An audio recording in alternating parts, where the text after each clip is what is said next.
On Nationwide 90 FM, a revolution in media. Those oldies but goodies reminds me of you. Listen to Nationwide 90 FM on 90.1, 90.3, 90.7, 90.9. or visit our Flow channel on a 916. To our valued listeners, for questions, comments, or concerns about our programs, email us at programs@nationwidenewsnetwork.com. Fearless and fair, Nationwide 90 FM. You're listening to Nationwide 90 FM. The time is 12 noon. It's credible and factual. The world at noon on Nationwide 90 FM.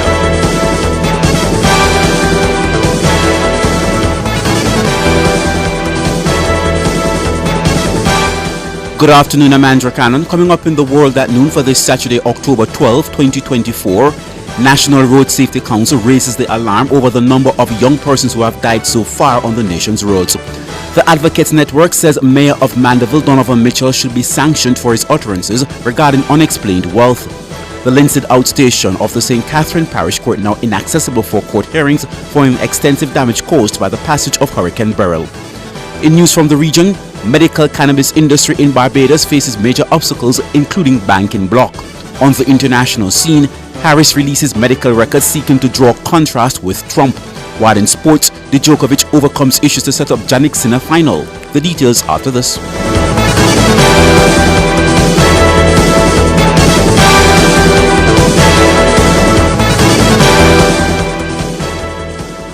Vice Chairman of the National Road Safety Council, Dr. Lucian Jones, is raising the alarm over the number of young persons who have died so far on the nation's roads. His comments come against the background of a female student being among 3 persons killed following a two-vehicle collision on the Greenside Main Road in Trelawney on Friday. She has been identified as 14-year-old Tashanti Jones from Saltmarsh in the parish. Dr. Jones said the nation's future is now at risk given the number of fatal crashes involving young persons. It means that now 20 young people between age 0 to 18 have died on the nation's roads, double that of last year. This is very troubling in respect of the nation's future development, and also the fact that road fatalities is the second leading cause of violent death in the country. The 2 other victims from the accident are 21-year-old Brandon Gordon and 31-year-old Hoydeen Fleming, also from Saltmarsh. It's reported that all 3 were traveling to Falmouth in a Toyota Wish motorcar. In an attempt to overtake a line of traffic, the Toyota Wish reportedly collided with a Suzuki Grand Vitara. The Toyota Wish spun out of control and slammed into a nearby wall. Gordon and Fleming died on the spot. Jones was rushed to hospital where she died while undergoing treatment. Dr. Jones said the accident indicated a worrying trend of drivers not staying in their lanes. Yet again, both crashes, based on the police report, were caused by drivers failing to keep to the left for whatever reason, overtaking recklessly, or just not keeping to the left. This can be so easily avoided, and the grief and pain which the nation suffers and communities suffer can be avoided. But this is the number one problem we're having in the country, where drivers just do not stay in their lane. Vice Chairman of the National Road Safety Council, Dr. Lucian Jones. Meanwhile, the National Road Safety Council is deeply concerned about the record number of road fatalities so far this year. According to Vice Chairman of the National Road Safety Council, Dr. Lucian Jones, if corrective measures are not taken, the final statistics could be disastrous. For the year, 294 persons have died, down 10% from last year, but still, with all these fatalities, we are heading in the wrong direction. For the month of October, 16 persons have now died. Last month in September, 31 died. And if we continue to have these numbers, we are heading close to having 400 road fatalities for the year, which would be a disaster. Dr. Lucian Jones, Vice Chairman of the National Road Safety Council. Counsel for the Craighead Division in Manchester, the JLP's Omar Miller, says he's lost confidence in Mayor of Mandeville, Donovan Mitchell. His claim follows Mayor Mitchell's controversial comment appearing in support of unexplained wealth. During a recent sitting of the Manchester Municipal Corporation, Councillor Miller explained that some entertainment events in the parish are being funded by lottery scammers. but Mayor Mitchell told Councillor Miller to sit down as there's nothing wrong with unexplained wealth. The remark has been met with condemnation from the public and the governing Jamaica Labour Party. Speaking with Tyrone Reid on Cliff Hughes Online on Friday, Councillor Mitchell says the mayor did not attempt to clarify his statement. Manchester and Mandeville, by extension, is not in support of any illicit activity, scamming, or, as he would have said in his statement, that there is nothing wrong with unexplained wealth. And I think that is damning for the public, and there is an outburst as we speak now. Persons are fuming, they are finding it unacceptable, and they believe that this time it would be a good time for the mayor to step down. We have lost confidence in his statement, and it is not looking good for the parish at this time. According to Mr. Miller, most of the council supported Mayor Mitchell during the meeting. After he would have made that comment, I and at least my two other councillors, because there's only 3 of us for the Jamaica Labour Party in the Manchester Municipal Corporation and 12 on the other side. So, because they have the majority, most of all of them, to be exact, would have been in some way in support of what the mayor was saying. And because of that, the only thing we could do is make our point and for the record state, right, that we are not in support of that statement, and it was minuted and we moved on from that to the other point. Omar Miller, counsel for the Craighead Division in Manchester. Meanwhile, co-chair of the Advocates Network, Dr. Anna Perkins, says Mayor of Mandeville Donovan Mitchell should be sanctioned for his utterances regarding unexplained wealth.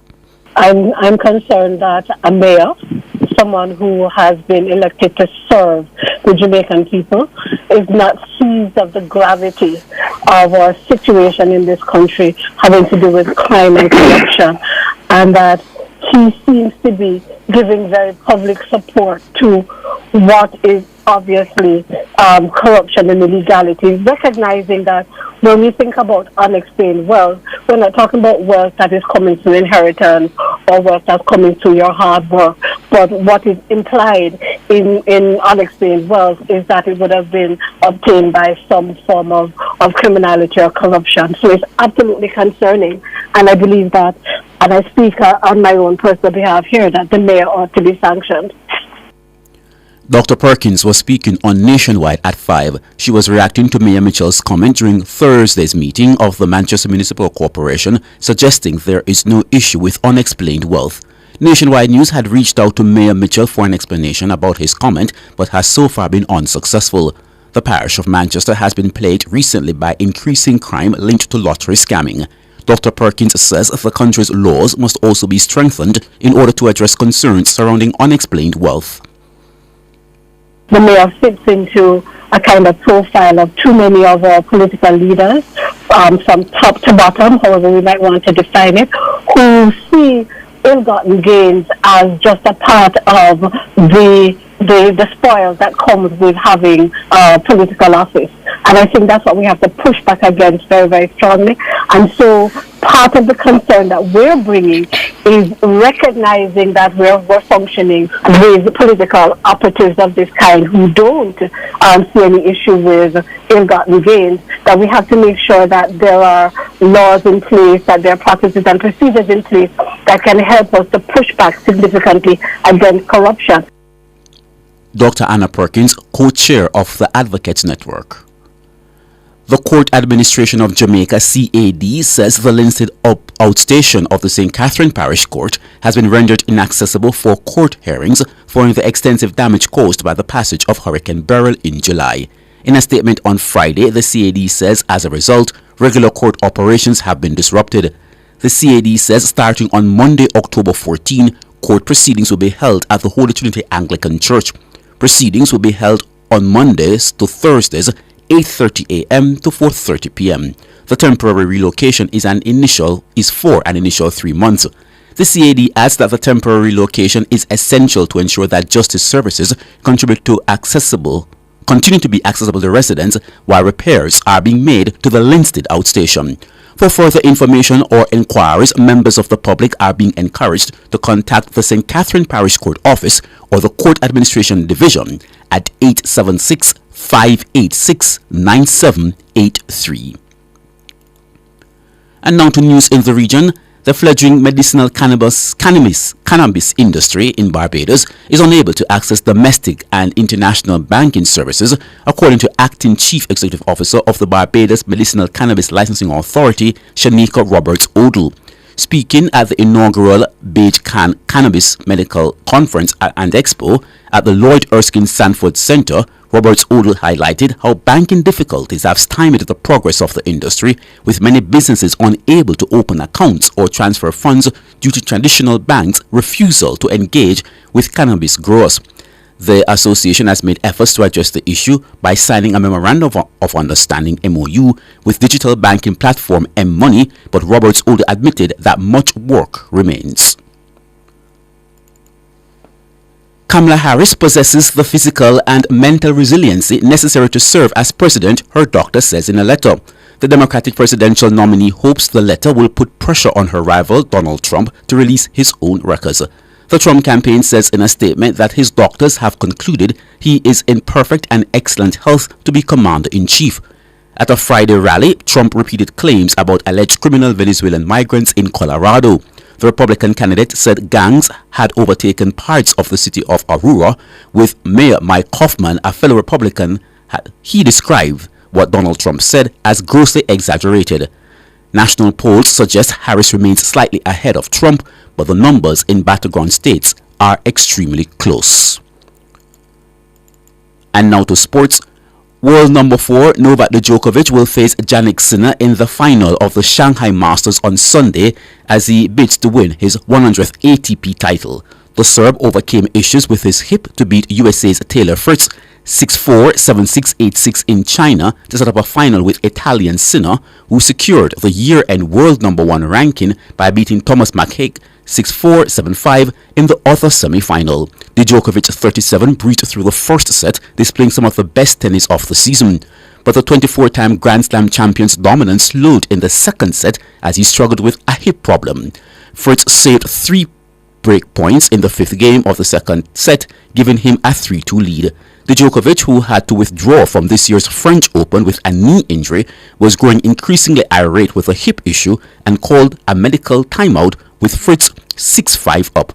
The American sensed the opportunity to bounce back, but Djokovic held serve to take the set to a tiebreak. World number 7 Fritz held a 6-5 lead on serve in the tiebreak, but lost both the following points, allowing Djokovic to serve out the match. And now for a recap of the top stories making the world at noon.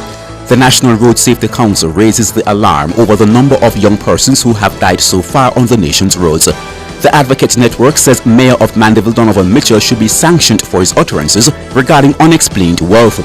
The Linstead outstation of the St. Catherine Parish Court now inaccessible for court hearings following the extensive damage caused by the passage of Hurricane Beryl. And in news from the region, medicinal cannabis industry in Barbados faces major obstacles, including banking block. You can find the news on our website at nationwideradiojm.com and on the Nationwide app available on Google Play and the App Store. News is next at 5 o'clock, however stay tuned as we go back to Talk of Youth.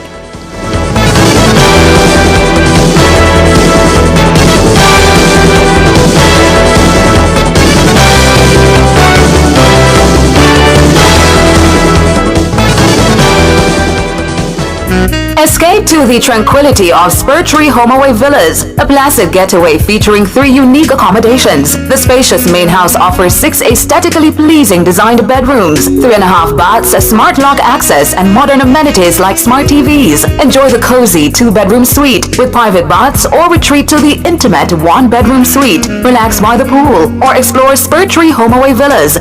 Book with us today. Contact 347-307-3732 or 646-824-5232. Are you ready for a patio makeover you can afford? Then come to Paradise Patio Furniture and Grills in Montego Bay. We now offer a new line of beautiful, truly affordable furniture that will make your outdoor space look amazing. And you won't find it anywhere else at these prices. Get that high-end look that is sure to impress, easy in-store financing,